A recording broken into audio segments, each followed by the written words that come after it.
Hi, this is Real Talk Daily, and today's reminder is simple pero totoo. Hinga ka muna.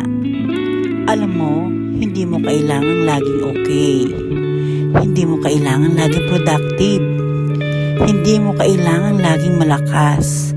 Sometimes, the best thing you can do is to just breathe.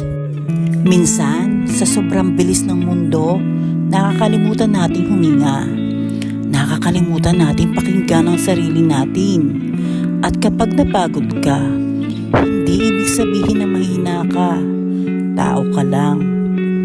Hindi mo kailangan sumuko, pero pwede kang magpahinga. Pwede kang umupo, ipikit ang mga mata mo at sabihin, okay lang, kaya ko pa.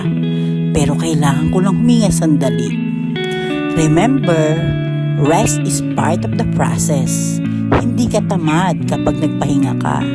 You're just recharging, preparing for your next move.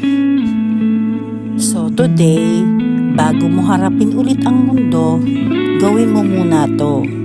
Hinga ka muna. Deep breath in, exhale, let it go. You're doing your best, and that's enough. This is Real Talk Daily, reminding you, hindi mo kailangang matapos lahat ngayon. Ang importante, hindi ka sumusuko.